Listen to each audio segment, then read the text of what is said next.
maze iminsi twigana ijambo ry'Imana, abantu twatangiranye ku munsi wa mbere. Hari icyo Imana iri kuvugana natwe kandi hari icyo Imana ishaka gukorana natwe. Imana ishimwe cyane. Ishima Imana yuko ari umukozi w'umuhanga, yo igica inzira kandi ijya yimura n'imisozi itabimenye kugira ngo itugirire neza. Imana ishimwe cyane. Ishima Imana, ejo habaye kugwa imvura, numvaga abantu bashobora kutaza neza, ariko yashima Imana uko biri. Imana yatugiriye neza, ndetse ababonetse bwari bwo ku mugambi w'Imana. Imana ishimwe cyane. Nanjye ndashima Imana, shima Imana yuko nanjye yangiriye icyizere, ikampa imbaraga, ndetse ijambo ry'Imana ryarambwiye ngo nimuguma muri nge, amagambo yanjye akaguma muri mwe, munsaba icyo mushaka cyose muzagihabwa. Imana ishimwe cyane. Ubwo rero twayemeye, tukemera tugafungura imitima yacu, tukemera kuyakaribu muri twebwe, nta kabuza yuko n'ibyayo bizaba muri twe. Haleluya. Ndashima Yesu kubera yuko atajya atererana intore zayo zihora zitaka ku manywa na nijoro. Ijya ibasha kumva gusenga kw'intore zayo. Imana ishimwe cyane. Ariko dukwiye kwambara imbaraga, tukabwira Yesu we, tukamuhamagara, tukamubwira ngo uratuzi, uradusobanukiwe, kandi niwe dukeneye muri ibi bihe bya none bigoye kandi biruhishe. Yesu niwe nta kabuza azaza abane natwe muri ibi bihe. Turi mu bihe bigoye, ariko abantu Imana bayitaye inyuma, ntibagishaka ngo bayibanze imbere, ahubwo bari kubanza imbere abantu. Bibiliya ivuga ngo iki? Nimukizere umwana w'umuntu utabonerwamo agakiza. Bibiliya ikavuga ngo igihe kiragera agapfa, imigambi ye yose ikagira ute? Ikarangira. Imana itugire neza cyane. Mureke twizere Yesu, twizere Yesu, tumuhanga amaso. Nimbyuza umwuka wera, avuga ngo ujye umuhanga amaso, avuga ngo ajya arinda umutumbiriye ku manywa na nijoro. Haleluya. Iyi Mana yacu rero nuyitumbira ku manywa na nijoro, nawe uzakugira neza, kuko ni umunyembabazi ndetse n'umunyebambe nyinshi cyane. Imana ishimwe cyane. Tugiye kurimbana umuririmbyi wa 50 mu gushimisha Imana. Abo muze mwenyine twihereranye, mutsanga ahantu hatari abantu. Hano tuba twaje kwihererana n'Imana, tuba twaje kubwira Yesu ibituruhije n'ibitugoye. Bibiliya ivuze ngo iki? Abanshaka n'umwete bazambona. Kubera iki?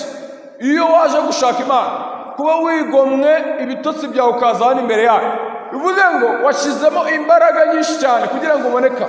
Impamvu bimeze bityo nuko hari abananiwe kugera mu nzu y'Imana, ariko turashima Yesu, we wabashije kudushoboza tukagera imbere yayo. Dore Imana icubahiro. Imana ishimwe cyane. Ndagira ngo mujyejuru turimbana muri 50 mu gushimisha Imana.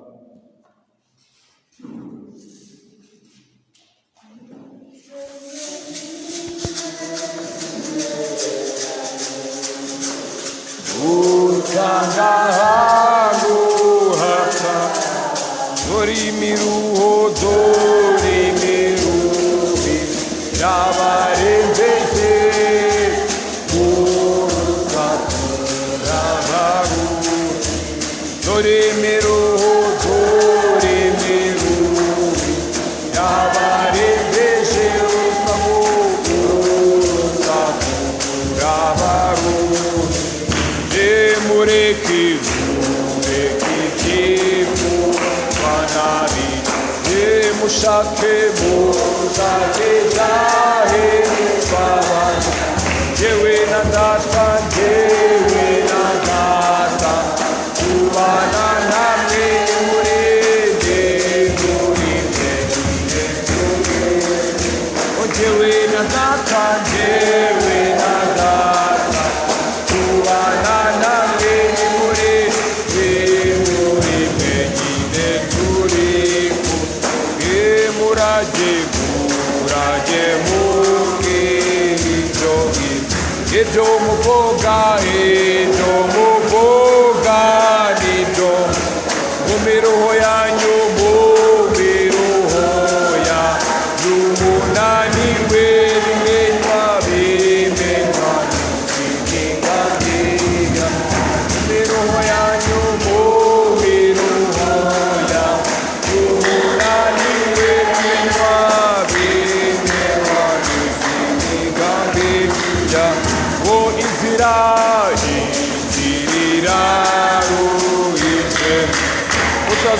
rwamutazananirwa muryo mutima muryo mutima tera imbaraga muwewe muwe no mumazi y'ubu muryo mutima muryo mutima tera imbaraga muwe no mumazi y'ubu nuko mukore nzajya mbafasha kubiba ubitanga wese ubitangaza ugororera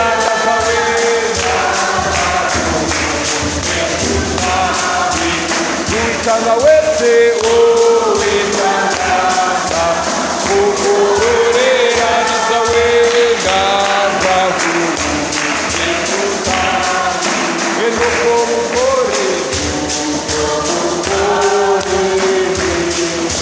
nzajya mbafasha ubitanga wese ubitangaza ugororera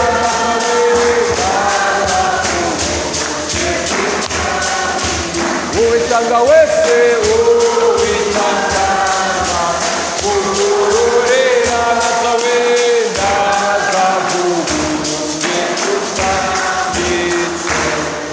Haleluya! Turashima Imana kandi turacyashima Imana. Urimbye uzi Umwuka Wera navuga ngo muze mwenyine twihererane.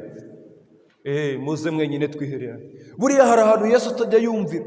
Yesu ntabwo ajya yumvira mu rusaku. Yesu akeneye ko mwihererana kugira ngo ubashe kumubwira ibikuruhije n'ibikuremereye, kubera yuko niwe se w'imfubyi n'abapfakazi. Yavuze ijambo rikomeye avuga ngo yemwe abarushe n'abaremerewe muze munsange ndabaruhura.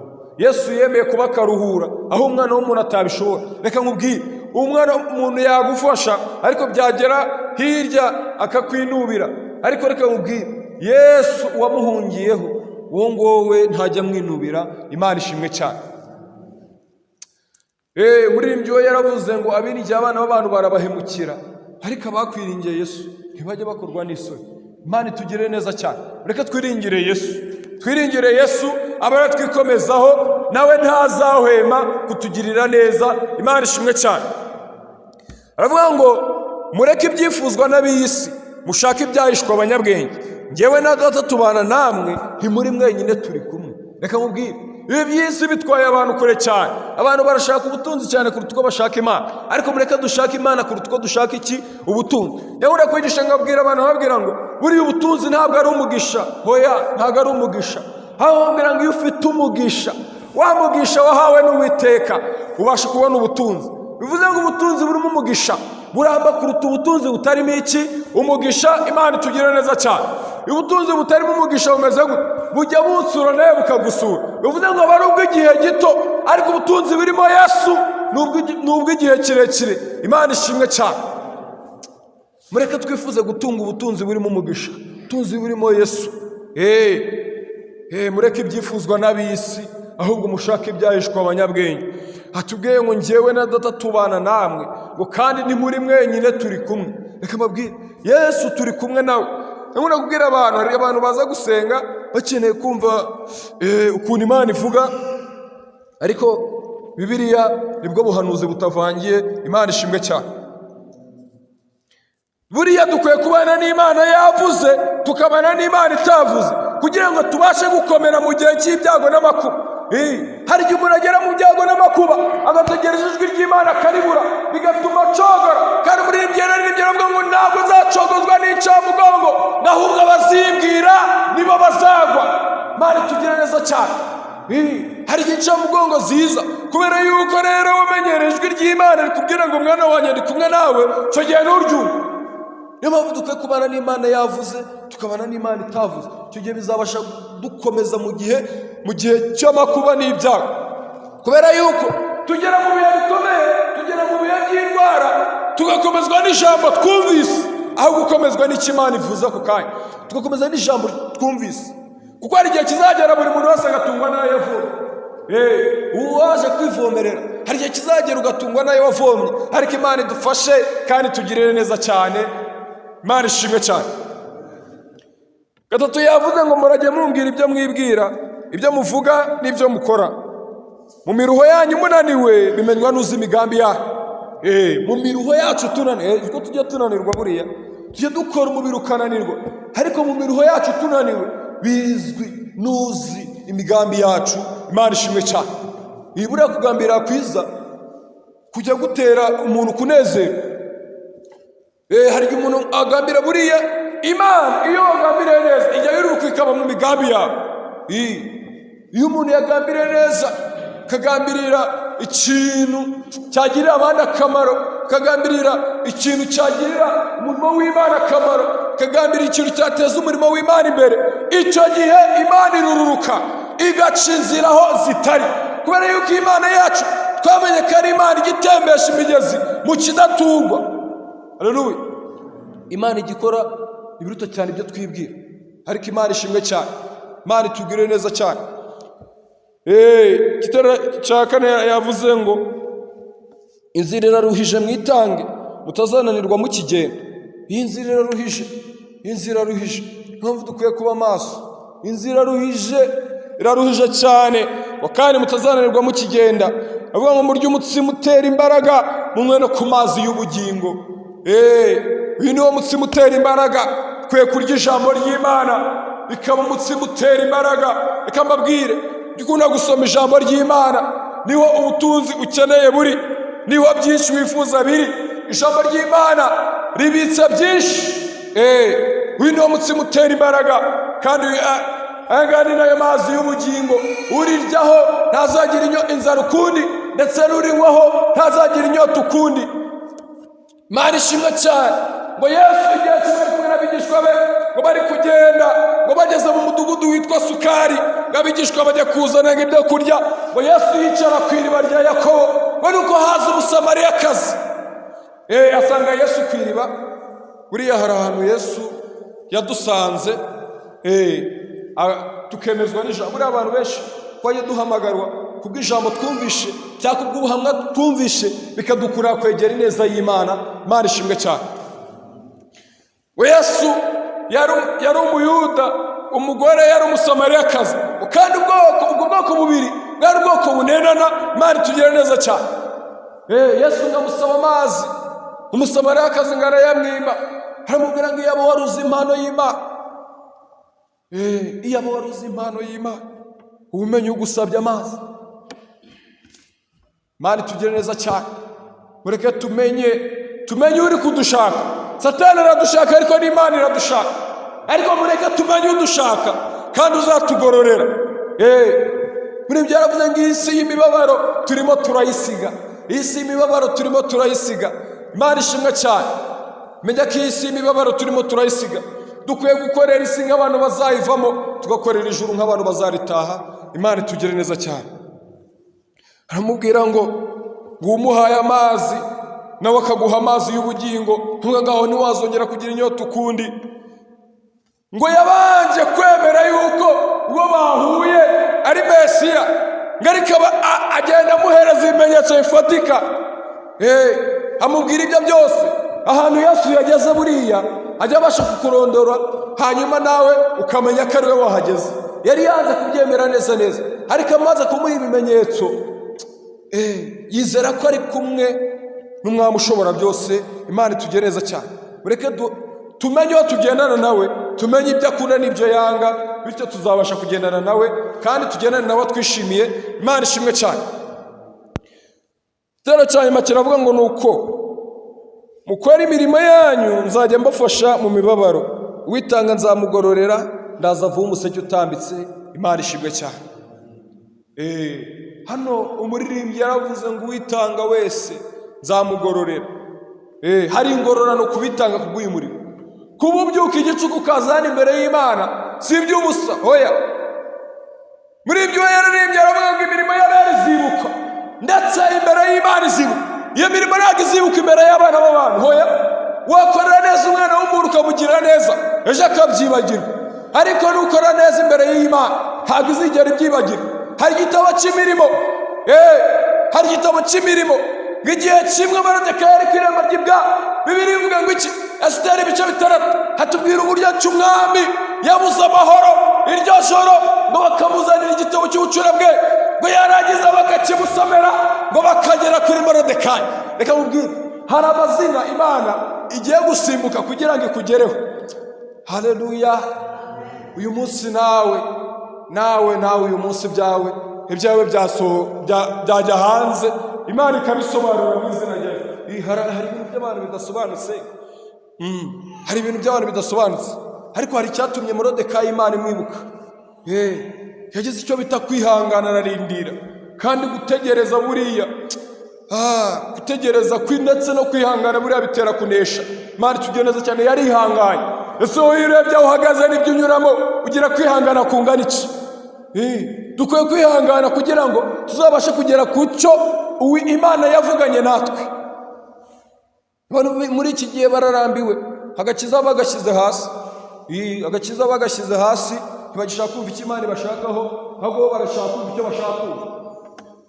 Abantu bashaka kumva ibyo bashaka kumva, akaba ari byo bagenderamo, ariko ntibagishaka kumva icyo Imana ibagize ute ibashakaho. Imana tugeneza cyane, niko twumva icyo Imana idushakaho kugira ngo uru rugendo tuzabashe kurusoza amahoro. Imana tugire neza cyane. Kuba twatangiranye kuwa mbere twize ijambo rivuga kuguma i Yerusalemu. Twize ijambo rivuga kuguma i Yerusalemu. Twarebye uburyo cy'umwami Salomo yabwiwe bita Shimeyi. Amubwira ati Shimeyi, igitabo cya mbere cy'Abami 36. Amubwira ati Shimeyi we utegetse kuguma i Yerusalemu. Amubwira ngo uramukurenza akageze Kidiro, amubwira ko no gupfa azagira ute azapfa. Dutegetse kuguma i Yerusalemu. Reka mabwire, Yerusalemu ni heza, mu gakiza ni heza. Muri ibyo navuze ngo mu nzu yawe ni heza Mana, ariko ngo ndahakunda ni heza. Hari impamvu yabonye ko ari heza. Mu nzu y'Imana niho dutabarirwa, niho dutabarirwa. Niho imitwaro yaduhetamishaga tujya tubasha kwitura. Yarabwiye ngo yemwe abarushe n'abaremerewe, abo bose bari barushe baremerewe, Yesu ajya abasha kubaruhura. Imana tushimwe kandi ihabwe icyubahiro. Ngo yemwe abarushe n'abaremerewe, Yesu niwe karuhura, Yesu niwe karuhura. Imana tugire neza cyane, ariko mureke tugume i Yerusalemu. Yerusalemu niho tuzatabarirwa, Yerusalemu niho amateka yacu azahindurirwa. Imana ishimwe cyane. Ku munsi wa kabiri twiga ijambo rindi rikomeye cyane. Twiga ijambo rivuga ngo umugambi w'Imana ni mugari ku bantu bakomeje inzira yo gukiranuka, bakomeje inzira yo kuguma i Yerusalemu, bakomeje inzira yo kuguma muri aka gakiza. Imana ishimwe cyane. Umugambi w'Imana ni mugari kuri abo bantu bakomeje iyo nzira yo kuguma i Yerusalemu. Imana ishimwe cyane. Twabonye ibintu 10 bigaragaza umuntu uri mu mugambi w'Imana. Twavuze hejuru y'umugambi w'Imana ku muntu. Imana ishimwe cyane. Twabonye ko umuntu uri mu mugambi w'Imana, ikintu cya mbere Imana iramutora, icya kabiri Imana iramwegereza, icya gatatu Imana iramwigisha. Twavuze ibintu byinshi, ibintu bigera ku 10. Imana ishimwe cyane. Ibintu biri mu mugambi w'Imana. Ibyo bintu rero iyo umaze kubimenya bituma ugera mu kibazo ntubashe kugera kwiheba, bituma ugera mu kibazo ukambara izindi mbaraga, ukavuga ati nubwo mpura n'ibi ngibi ariko ni kubw'umugambi w'Imana. Reka mbabwire, Imana umugambi wayo yawusohoza unyuze mu bintu bitandukanye, yawusohoza unyuze mu banzi bawe, yawusohoza unyuze mu nshuti yawe, yasohoza inyuze ku muntu muri kumwe aha ngaha. Humura rero, menya kuri mu mugambi w'Imana, we kwiheba no kwiganyira. Imbyaro 38 yavuze ngo ntabwo mwe kujya niganyira, ngo nibaza uko ejo nzaba ngize ute, nzaba merewe, ngo nzajya nibuka yuko ihoraho kandi nayo ibyo byose uko bingana. 21 aravuga ngo nimuza turebe imbere, dutegereze igitondo, twiringira Imana yacu ko ari izakora imirimo izirukana Satani itegeka isi yose, mwaretse tugakorera Yesu. Mureka tugume i Yerusalemu, tugume mu gakiza. Tugume mu gakiza. Hari abantu bagasohotsemo, ariko mureka tugume mu gakiza. Yesu aduha imbaraga zo kuguma muri aka gakiza, duha imbaraga zo kuguma i Yerusalemu, kuko nituguma i Yerusalemu niho tuzarindirwa. Tuvuga hejuru y'umugambi w'Imana ku muntu. Iyo umuntu rero ari i Yerusalemu, aba ari no mu mugambi w'Imana, kubera yuko twasomye ijambo ry'Imana riri mu Itangiriro 12. Dusoma uburyo ki Aburahamu yahamagawe, yabwiye ngo asige inzu ya se kugira ngo ajye aho Imana imushaka. iyi Imana rero yanaguhamagaye iguhereza n'ibizaguherekeza. Rero ngo nzakugira ubwoko bukomeye, ngabo zakufuriza umugisha nzawubaha, kandi abazakuvuma nzavuma. Reka mbabwire iyi Imana yacu dukorera ikibasha gukora ibyo tw'abana b'abantu tutabasha kumva ndetse ngo dukure mu bwenge bwacu. Imana ishimwe cyane. Imana izi ibyo ibwira kutugirira si ibiba ahubwo ni ibyiza, kugira ngo ituremo umutima w'izaba hambere. Imana ishimwe cyane. Tureba hejuru umugambi w'Imana. Icya gatandatu twaravuze ngo umuntu w'umugambi w'Imana ajya atungurana. Umuntu w'umugambi w'Imana aratungurana. Kamabwira akazi kaza gatunguranye. Umugambi w'Imana arya atunguranye. Umugambi w'Imana umva, reka mabwira ahura na byinshi atunguranye. Ariko reka mabwira tegereza Uwiteka ihangane, nuko isaha itaragera. Muri ibyo rero aravuga ngo suko yabinaniwe, suko yabinaniwe, ahubwo nuko isaha itaragera. Ibikubaho byose irabizi, suko itabizi. We wivuga ngo yarananiwe, hoya, Imana yacu ntabwo yananiwe, ahubwo ibikirimo kubitegura neza kugira ngo umunsi yaserutse ntuzabimenye wenyine, ahubwo n'abaturanyi bazabimenye. Hari igihe Imana iza ukabimenya wenyine, ariko muri iyi Imana igiye kuza ibishaka ngo ikwemereza no muri babandi bagupingaga kugira ngo bamenye ko ari Imana yaje. Imana ishimwe cyane. Muri iyi Imana kugira neza abantu ntibabimenye, ntibazamenya Imana ibana nawe. Ariko buriya igihe muri Yohana ibice 11 hatubwira ibya Lazaro ukuntu baje kubwira Yesu ngo amaze gupfa. Ababwira ngo agenda babwira ngo ntiyapfuye ahubwo arasinziriye. Abantu ntibanga kubyemera. Urupfu rwa Lazaro si ikindi kimenyetso Yesu yashaka gutanga, ahubwo kugira ngo imirimo y'Imana igaragarire muri we. Nawe ibyo uhura nabyo muri ibyo yaravuze ngo ibibazo ufite, intambara uhura nabyo, nibwo buhamya bwawe bw'ejo hazaza. Humura rero, tegereza Yesu, tegereza Imana. Utabarwa nawe kuri bugufi, utabarwa kwawe nawe kuri bugufi. Imana ishimwe cyane. Haleluya. Hejuru umugambi w'Imana tubona ko umuntu umugambi w'Imana ataga ariko ntataka. Nshuti n'imiryango baraguta ariko ntujya utaka. Umuntu umugambi w'Imana ararwanwa ariko ntajya aneshwa. Umuntu umugambi w'Imana ararwanwa ariko ntajya aneshwa. Mundi kubivugaho gutya ariko ejo nabivuzeho cyane. Imana ishimwe cyane kugira ngo n'abatari bahari bupfe aho twari tugeze dukomeze.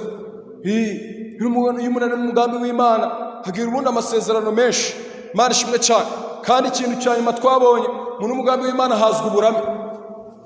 Ikindi twabonye, umuntu w'umugambi w'Imana asimbuka impfu nyinshi. Hari impamvu bariya benshi bagenda bagasigara, ariko Imana itugire neza cyane. Tugiye gusoma ijambo ry'Imana riri mu Bami ba mbere. Ijambo ry'Imana riri mu Bami ba mbere ibice 3:16. Tugiye gusoma ijambo ry'Imana riri mu Bami ba mbere ibice 3:16. Tatu y'amagambo avuga ngo Salomo acira abagore 2 imanza. Tugiye kugana ku ijambo rivuga ngo kuba maso. Iyo umuntu buriya ari Yerusalemu hari ibyo akwiye kubera amaso, kubera ko atabaye maso yashiduka ahari ariko anahavuye. Kuko na Shimeyi yarabwiye ngo ugomba kuguma i Yerusalemu, arabyemera. Biravuga ngo hashize imyaka 3 abagaragu be baracika bajya kwa Kishi mwene Maka umwami w'Igati. Ngo ageze ngo abimenye mu mutima uramukomanga. Hari ibintu bishaka kudukura i Yerusalemu, tutabaye maso rero biradukurayo. Imana ishimwe kandi tugire neza cyane. Tugiye gusoma mu bice 3. Tatu amagambo avuga ngo Salomo acira abagore 2 imanza. Bukeye abagore 2 b'abamaraya basanga umwami bamuhagarara imbere. Umwe muri bo aravuga ati, Nyagasani, nabanaga n'uyu mugore mu nzu imwe.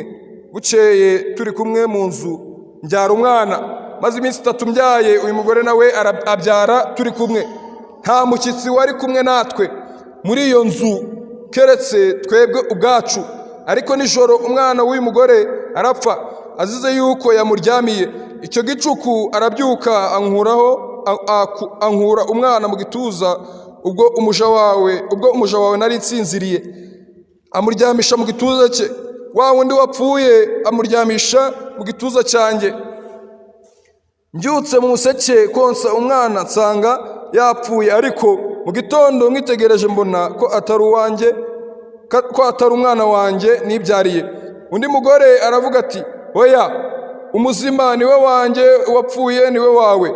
Uwa mbere ati oya, uwapfuye niwe wawe, umuzima niwe wanjye. Babivugira batyo imbere y'umwami. Nuko umwami aravuga ati yemwe. Umwe agira ati umuzima niwe wanjye, uwapfuye niwe wundi. Akagira ati oya, ahubwo uwapfuye niwe wawe, umuzima niwe wanjye. Umwami ati nimunzanire inkota. Barayimuzanira. Maze umwami arategeka ati uwo mwana muzima nimumucemo kabiri, igice kimwe mu gihe umwe, ikindi mu gihe undi. Nuko umugore nyina w'umwana muzima wari umufitiye imbabazi abwira umwami ati nyagasani, umuzima mumwihere wimwica, nubwo bimeze bite. Ariko undi aravuga ati ahubwo bamucemo kabiri, mubure nawe amubure. Umwami aherako arategeka ati uwo mwana muzima ntimumwice na hato, mumuhe uriya mugore kuko ari we nyina. Imana ishimwe cyane. Tugiye kuganira ko aya magambo gatoya. Twize kuguma i Yerusalemu, twaganiriye kuguma i Yerusalemu, tubona n'ibintu bigaragaza ko umuntu ari mu mugambi w'Imana. Ariko nagira ngo mbabwire dukwiye no kuba maso. Iyo umuntu ari i Yerusalemu yatabaye maso, hari ibintu bishobora kuhagukura. Iyo umuntu atabaye i Yerusalemu ngo abe maso, hari ibintu bishobora kumukura i Yerusalemu. Imana ishimwe cyane. Bibiliya ivuga ngo iki? Bari abagore babiri babanaga mu nzu imwe, bari abagore b'abamaraya. Igihe cyarageze ngo umugore umwe arabyara, ngo ntihashize iminsi 3 n'undi arabyara. Ngo muri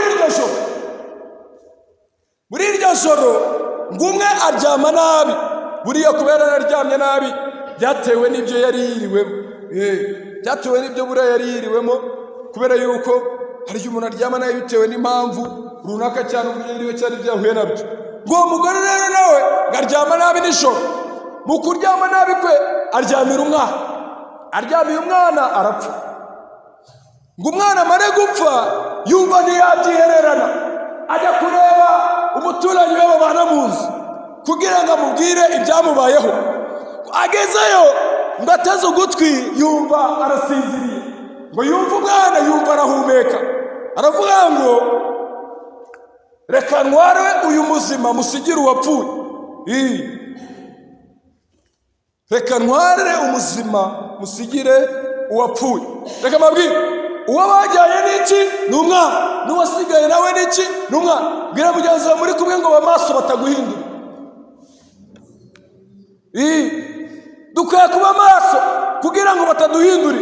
Aha uyu munsi ushobora kuba ufite umwana muzima, ariko ukazaba ufite umwana utari muzima. Ariko dukwiye kuba maso kugira ngo batagira bataduhindurira. Imana itugire neza cyane. Ngo ahinduranye umwana, ajyana umuzima, asiga uwapfuye. Ngo nuko agira umwana muzima batwaye, ngo abyutse mu museke, ngo agiye konsa umwana, abona umwana ngo yapfuye. Arakomeza ariryamira avuga ati buriya ndaza kurara mu gitondo. Ngo buke mu gitondo ngo yitegereze wa mwana, ngo asanga suwe. Buriya hari ukuntu umubyeyi abyuka mu gicuku agiye konsa umwana, kubera ko nijoro n'uburyo cy'ubureba ntiwabasha kumenya niba umwana ari uwawe. Ngo araryama avuga ati ndamureba mu gitondo. Ngo buke mu gitondo arebye umwana, amwitegereje ngabona yapfuye. Yongeye kureba neza ngabona umwana suwe. Bwira mugenzi wawe, hari ibyo ukwiriye gufatira umwanya abantu batagufatiye umwanya. Hari ibintu wowe ubwawe ukwiriye gufata umwanya ukabyitegereza nkaho wabigufatiye umwanya. Imana itugirire neza cyane. Ngasanga umwana asuwe, nawe aravuga ati ibi bintu sinabyihererana, reka njye kubwira umuturanyi wanjye ibyambayeho. Ngagezeyo mu kureba umwana, ngasanga umwana bafite ni wewe. Yamwatse umwana we ntiyamumuha. Imana itugirire neza cyane. Ngo umwana abonye bitari buvamo, aravuga ati ibintu ntabyo. Hari igihe abantu baza bakatwiba, hari abantu baza bakatunyaga ibihe byiza byo gusenga, bakabijyana neza. Umuntu akageza gusenga kumva hari ibintu byatwawe muri we, ariko hari ibintu bikwiye kugaruka mu izina rya Yesu. Dukwiye kuba maso kugira ngo hatagira ibintu byacu bigenda cyangwa bitwarwa mu buryo budasobanutse. Imana ishimwe cyane. Ngo uyu mugore yigira inama yo kujya kumurega ku mwami. Ngo agezeyo abwira umwami Salomo, amutekereza uko byagenze. Amutekereza uko byagenze. Buriya ejo narabwiye mbabwira hejuru y'umugambi w'Imana, hari ikintu twagize turavuga ngo buriya umuntu w'umugambi w'Imana iyo ageze mu ntambara asuzirwa, hari uturwanirira. Uyu mugore yararebye, areba mu mbaraga ze, areba mu bushobozi bwe, abona nta kintu yakoresha kugira ngo asubizwe umwana, yigira inama yo kujya kubibwira umwami Salomo. Natwe hari ibintu tudashoboye kurwana nabyo, ahubwo dukwiye guhamagara Yesu kugira ngo aze aturwanirire. Hari ibintu dukwiye guhamagaramo Yesu kugira ngo aze aturwanirire.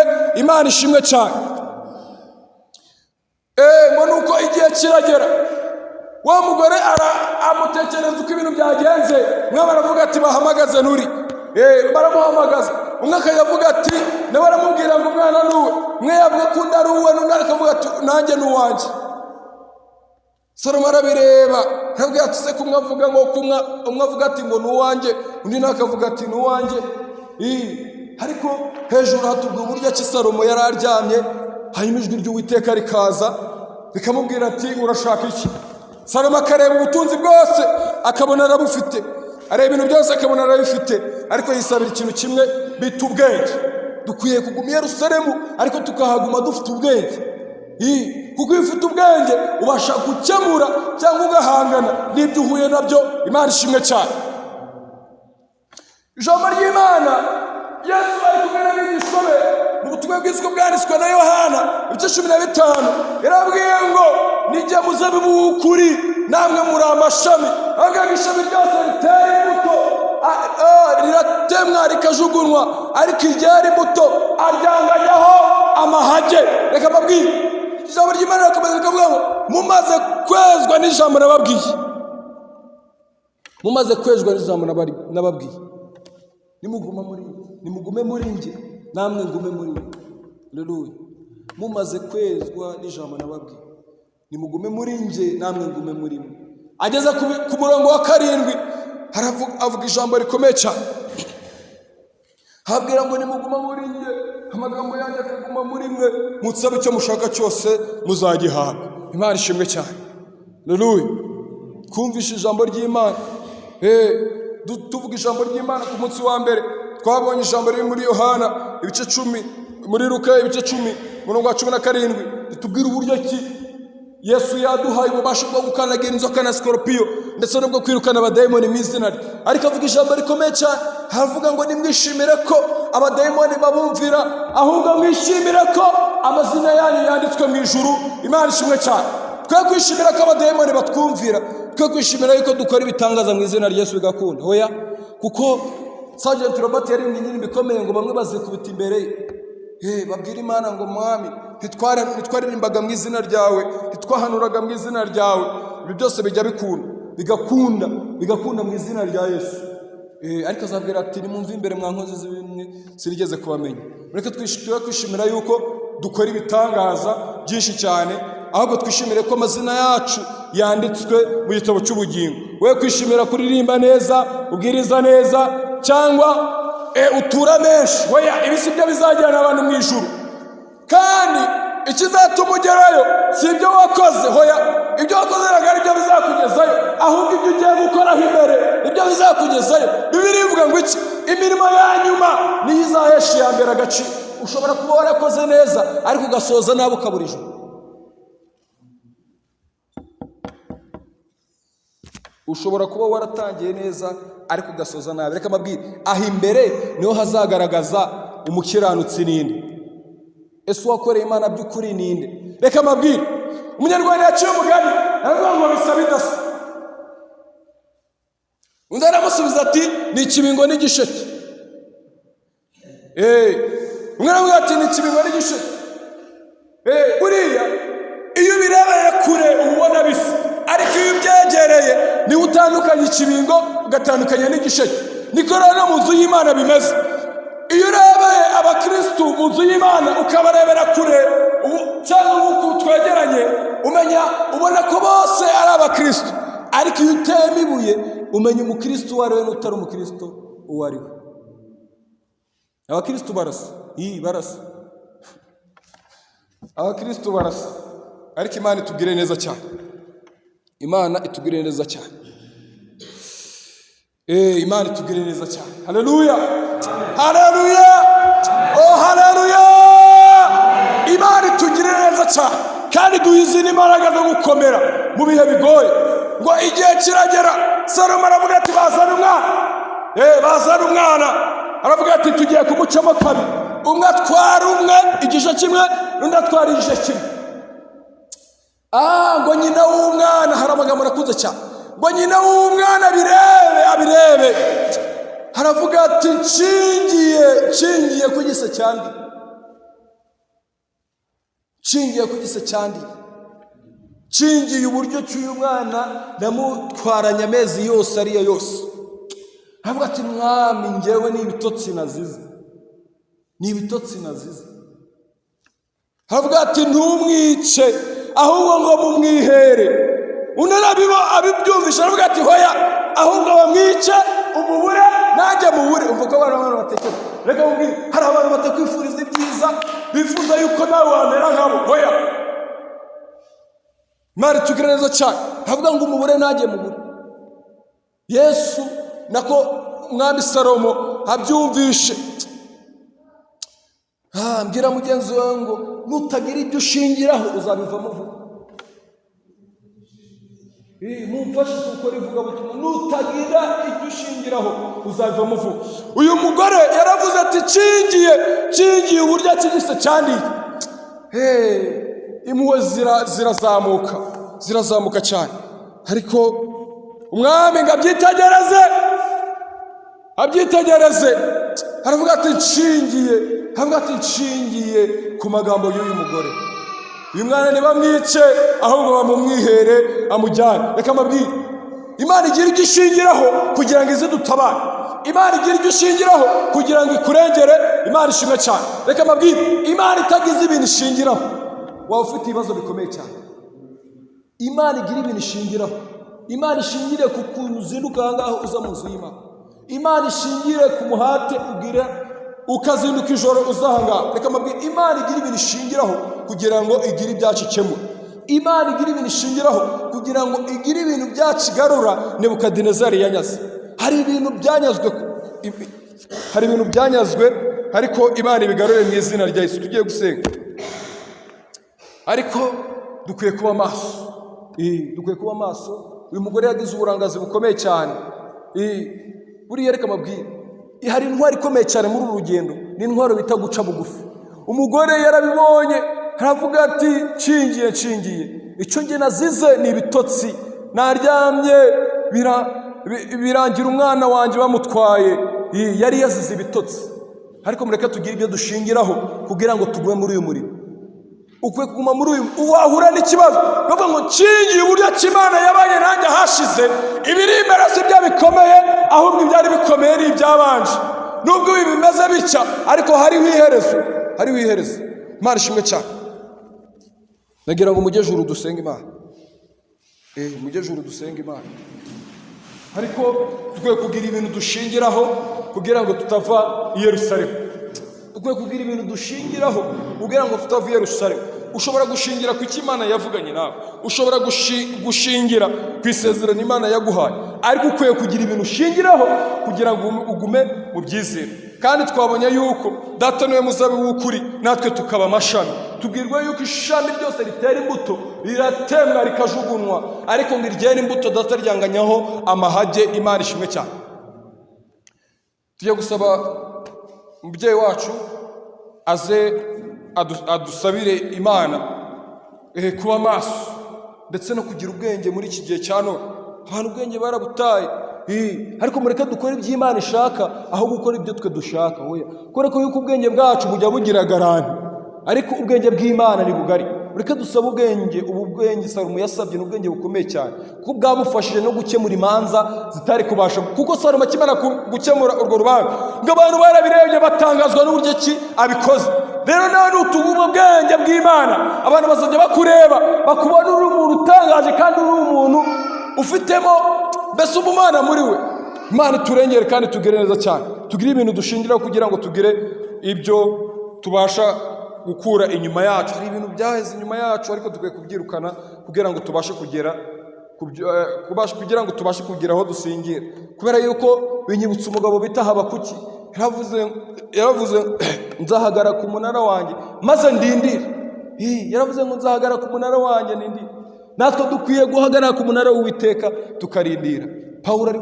Petero kwa Koroneli avuga ijambo rikomeye cyane, aho mumenye neza yuko Imana yacu ari nyembabazi kandi itarobanura ku butoni. Aravuga ngo mu mahanga yose umuntu wese uyubaha agakora ibyo gukiranuka, uwo ngo Imana iramwemera kandi ikabana nawe mu kuboko kose. Imana ishimwe cyane. Ni karibu badushyira imbere y'Imana, badusabiriza imbaraga ndetse no kuba maso muri uru rugendo. Imana imufashe kandi muyobore. Ni karibu. Reka twese duce bugufiya. Mwami Imana yacu, databuja mwami wacu Yesu Haleluya, haleluya Yesu. Ntabwo dushidikanya yuko turi kumwe nawe. Iyo witanga wese tuzamugororera Mana. Mu miruho yacu tunaniwe ujye ubimenya, umenya intege nke zacu. Tumaze kumva intege nkeya twagiye tugira mwami, ariko turagusabye kugira ngo utunyagire Satani ibyo yagiye atwambura, kandi uduhe kugira ubwenge databuja wera kuri buri muntu wese. Yitekerezeho, tugirire neza Mana. Ubwenge bukwiriye. Haleluya, haleluya, haleluya. Shoboze ubwenge buturuka mu ijuru ryawe. Turabigusabye kuri buri wese. Haleluya, haleluya, haleluya Yesu. Rengera ababyeyi bari hano, rengera abagabo bari hano Mana, rengera urubyiruko ruri hano. Haleluya, haleluya, haleluya. Haleluya Yesu. Haleluya, turinde ku bikingiriro cy'abantu bose, ahubwo duhe kuri imbere yawe tuhabaye. Haleluya, haleluya, haleluya, haleluya. Haleluya, haleluya, haleluya.